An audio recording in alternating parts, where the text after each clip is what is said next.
Don't judge a book by its cover. Welcome, dear listener, to Way of Words, where language lives and wisdom lingers.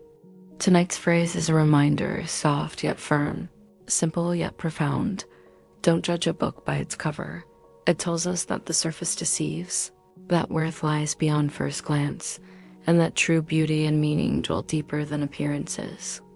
Like a candle hidden inside a plain clay jar, truth often waits to be discovered, and this idiom calls us to open our eyes, ears, and hearts to see more than what glitters on the outside. Ancient roots of the idea, though the exact phrase is modern, the wisdom behind it is ancient, woven into human thought across civilizations. Greek philosophers often wrestled with appearance versus reality. Plato, in his famous allegory of the cave, warned that what we see are but shadows, illusions dancing on the wall, and that truth demands looking deeper beyond the surface. Aristotle, too, suggested that essence is not found in appearances but in the inner nature of things. In the Hebrew Bible, the prophet Samuel was told by God when searching for Israel's future king, "Man looks at the outward appearance, but the Lord looks at the heart." It was a timeless reminder that a shepherd boy, small and overlooked, could rise to greatness. Folktales and fables echoed this lesson. A rough stone may hide a jewel. A ragged beggar may be a king in disguise. In the Indian Panchatantra, a plain-looking character might prove wise, while the glittering one reveals foolishness. The lesson resounded in every corner of human storytelling. Appearances are fleeting, truth lies within. The idiom emerges the phrase itself. Don't judge a book by its cover is not ancient but relatively modern. In English, it appears around the mid-19th century. One early reference lies in George Eliot's 1860 novel, The Mill on the Floss. Characters remark on the folly of judging books by their bindings, a metaphor that quickly leapt into common speech. By the mid-20th century, as literacy spread and books became a central object in everyday life, the idiom crystallized. It was short, clear, and vivid, a proverb ready for repetition. Books were perfect vessels for the metaphor. A book may be dull in cover, yet rich in story, cheap in paper, but priceless in wisdom. In a world where books carried whole worlds inside them, the idea was instantly understood. You cannot measure a story by its shell. Shades of meaning. So what does this idiom mean for us today? At its heart, it is a call to patience, to humility, and to fairness. In people, it warns us not to judge others by their looks, accents, or first impressions. A quiet person may carry a universe within. An awkward stranger may hold kindness that could change a life. History shows countless figures, from Abraham Lincoln, mocked as ugly, to Albert Einstein, dismissed as slow in school, who proved that surface judgments fail. In things, it reminds us not to discard the simple, the plain, or the worn. A shabby house may shelter the warmest family. A faded book, pages yellowed, may hold wisdom untold. Even in nature, a dull seed hides a forest, a plain shell conceals a pearl.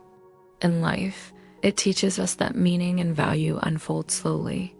What seems insignificant today may become the treasure of tomorrow. Love, friendship, success, all require time to reveal their depths. Thus, the idiom is both a warning and an invitation. Beware of shallow judgments and open yourself to deeper seeing. Across cultures, this wisdom is not English alone, it is universal. Across cultures, proverbs echo the same refrain. Arabic, do not look at the vessel, but what it contains. Italian, the habit does not make the monk. Russian, the cowl does not make the monk. Chinese, do not paint the dragon and dot the i's, a warning against overvaluing appearance.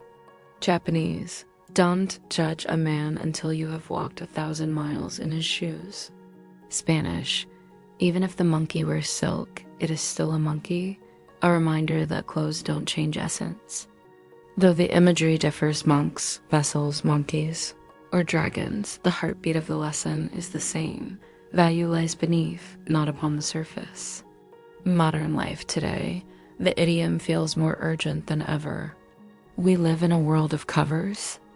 Book covers are still designed to catch our eye, but now we also judge lives by profile pictures, Instagram feeds polished to perfection, and 30-second first impressions on dating apps. We scroll, swipe, and decide in seconds. But do we see the whole story? Behind a smiling photo may be loneliness. Behind a quiet face may be brilliance. Behind a tattered book cover may lie the story of a lifetime. Think of viral videos where ordinary people stun the world. A humble street performer singing like an angel. A shy contestant revealing genius on stage. Susan Boyle, the Scottish singer, walked onto a stage judged by her looks, and within moments silenced the room with her voice. Millions wept, realizing they had judged a book by its cover.